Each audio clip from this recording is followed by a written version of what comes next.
House Speaker Martin Romualdez ng kasong plunder sa mga darating na buwan kaugnay ng budget insertions at flood control para sa 2025 budget bilang the most corrupt budget ever. Against former Speaker Martin Romualdez and former Senate President Jesus Escudero.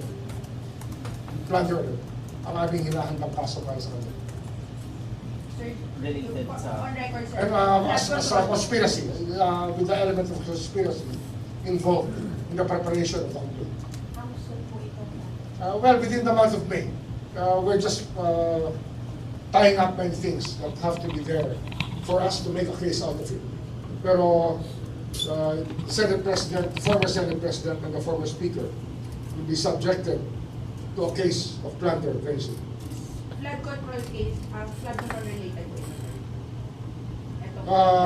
Flood control related in so many ways, yes. Ombudsman, sila na po yung sinasabi nyo kanina na matataas na opisyal. Nakakasuhan nyo. Sila yan. Pero marami pang iba kasi na... And the primary source at rason kung bakit sila magko-conduct ng investigasyon, yung mga testimonya sa Blue Ribbon Committee dahil sa conspiracy to commit plunder. Nawang naalala ko lang na pwedeng dahilan ay ang pagsangkot ni dating DPWH Undersecretary Bernardo implicating Escudero at ang isang Maynard Ngu sa mga kickback scheme kasama ang iba pang mga dating senador tulad ni Binay at Revilla. Maynard Ngu and I are close friends and we go years back. He is also a close friend and campaign contributor of Senator Chis Escudero. Maynard Ngu asked me to submit a list of projects.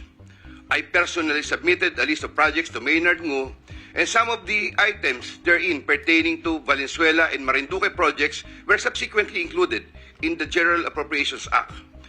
When I gave him the list and in relation to the commitment, I asked him, "Boss, paano to?" Maynard replied, "Bahala ka na." I asked, "Boss, okay na ba ang 20%? Maynard said, "Okay." After inclusion of the projects in the GAA, I delivered 20% of approximately 800 million or about 160 million to Maynard Ngu, which was meant for Senator Escudero. While I was attending the confirmation hearing of Secretary Bunoan sometime in August 2022, I was summoned by Senator Chis to his room. When I got there, he told me, "Hindi na ako bababa sa CA. Marami pa akong kulang na streetlight sa Sorsogon. Ano ba magagawa nyo